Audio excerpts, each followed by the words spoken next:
Hello everyone and welcome back to another Daily 8 on the News 8 Live Desk. Phil Penarski here as we take a look at the top 8 stories of the day. We will be checking in with Storm Team 8 in about 5 minutes or so and get you a look at your forecast for this Tuesday, but we begin today's show with a roundup of stories.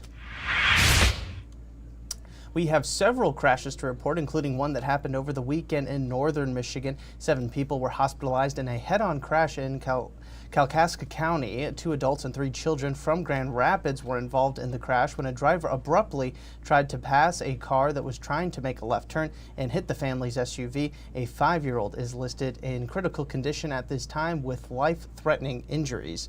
And we also have one in Berrien County to talk about. A semi-truck driver was killed in what authorities are calling a horrific crash near the Indiana state line. It happened yesterday afternoon along I-94. Deputies with the Berrien County Sheriff's Office said that one semi-truck crossed the cable barriers and hit another semi driving in the opposite direction. The driver of the crossing semi was ejected from the truck and pronounced dead at the scene.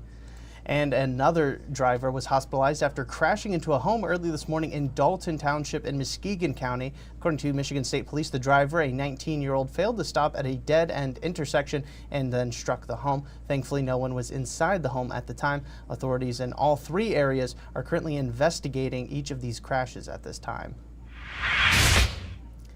A couple from Jackson County, Michigan are currently being held in a Mexico jail. That's according to their family. Paul and Christy AKO were arrested earlier this month at an airport in Cancun and have been held without bond for weeks. The couple's daughter spoke with our sister station WLNS in Lansing that her parents had challenged charges on their credit card while at a Mexican resort, and then shortly thereafter were arrested. The AKO's family have reached out to the American Embassy in Mexico as well as other federal and state agencies, but the couple is still being held as of this morning. The daughter has also said that the resort her parents were staying at have demanded $250,000 and for them to sign a non-disclosure agreement that still wouldn't guarantee the couple's release. U.S. Representative Tom Barrett said that he spoke to the family and his office has reached out to both the State Department and the White House at this time.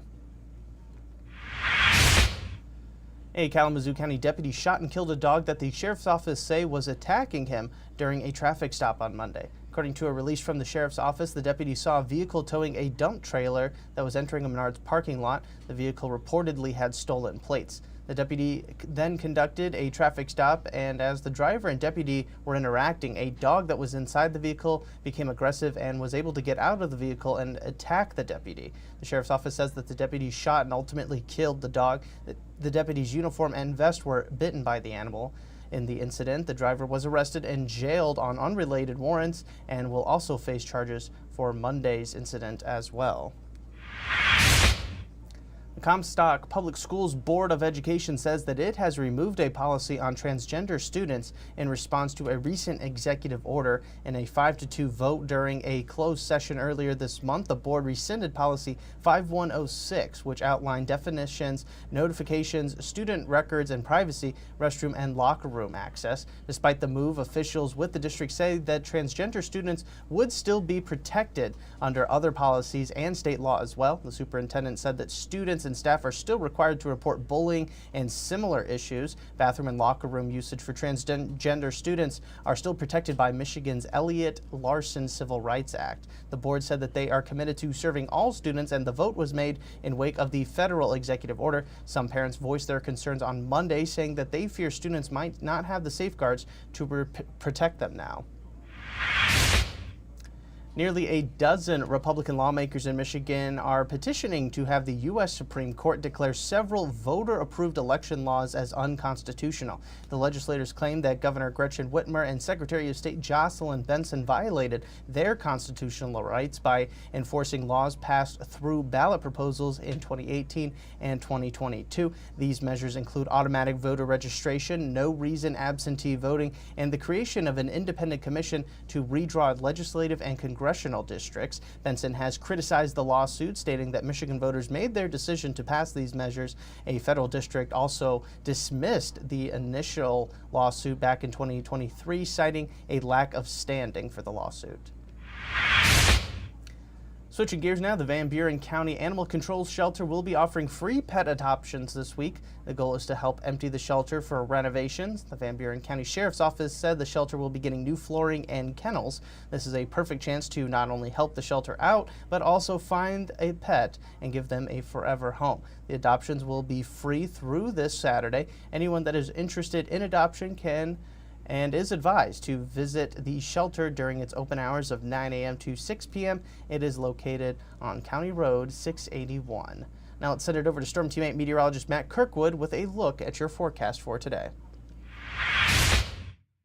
All right, we're going to find ourselves in just the right spot here in southwest lower Michigan. If you're north of Grand Rapids, there'll be a few more clouds today, and if you travel far enough north, you'll run into some remnant snow showers. We'll stay dry today. We're going to leave the snow in the rearview mirror for now. Off to the south of us, a few clouds out there and some rain showers. But we'll stay dry today. A little bit warmer, not as breezy today, but still a touch on the breezy side with that west-northwest wind. Good news is, look at that sunset now past 8 o'clock for the first time in a long time, and it's not going to go prior to 8 o'clock until mid-September.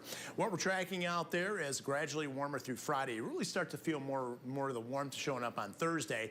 Then an active pattern this week, and boy, those temps are really a challenge for us forecasters and meteorologists, because there's going to be a warm front draped right across lower Michigan and probably our viewing area. So there's going to be quite a temperature spread out there. So don't be surprised to see some tweaks to those high temperatures, but it looks like the models are pretty consistent with a wet weekend. All right, thanks, Matt. And we end things today with some new upgrades coming to the Celebration Cinema over at Rivertown Crossings.